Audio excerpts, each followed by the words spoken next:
आदिलक्ष्मी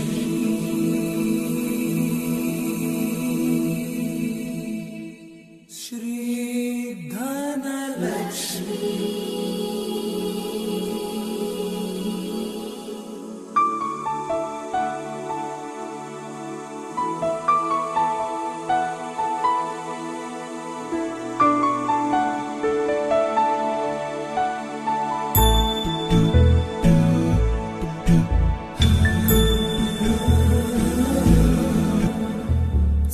सुमनसवन्दित सुन्दरि माधवी चन्द्र सहोदरि हेममयी मुनिगणवन्दित मोक्षप्रदायिनि मञ्जुळवासिनि वेदनुते पङ्कजवासिनि देव सुपूजित सद्गुणवर्षिणि शान्तियुते जय जय हे मधुसूदन कामिनि आदिलक्ष्मि जय पालय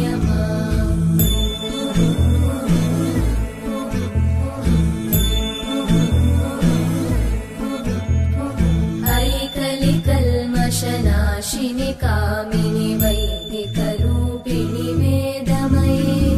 क्षीरसमुद्भव मङ्गलरूपिणि मन्त्रनिवासिनि मन्त्रनुते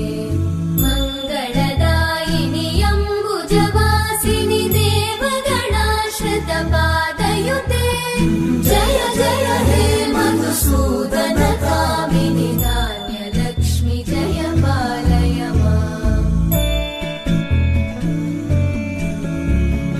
जय वरवर्णिनि वैष्णवि भार्गवि मन्त्रस्वरूपिणि मन्त्रमये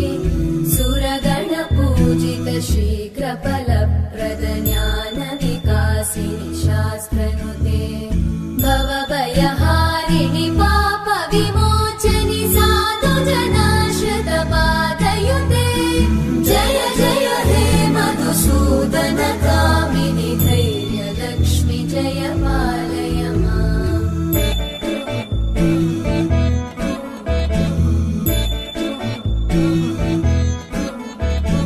जय जय दुर्गतिनाशिनि कामिनि सर्वफलप्रद शास्त्रमये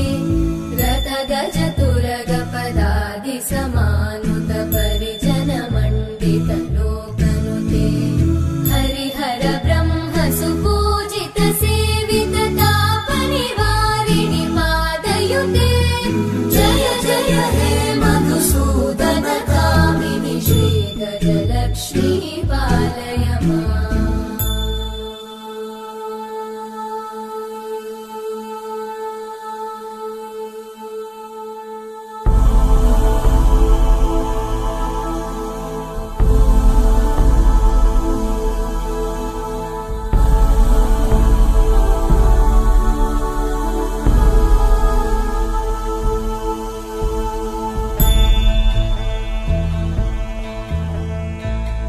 ऐकगवाहिनि मोहिनि चक्रिणि रागविवर्धिनि ज्ञानमये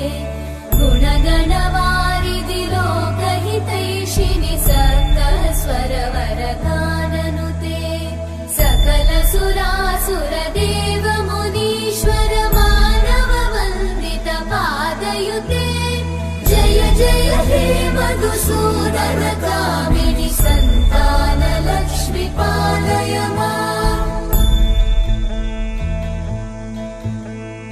जय कमलासनि सद्गत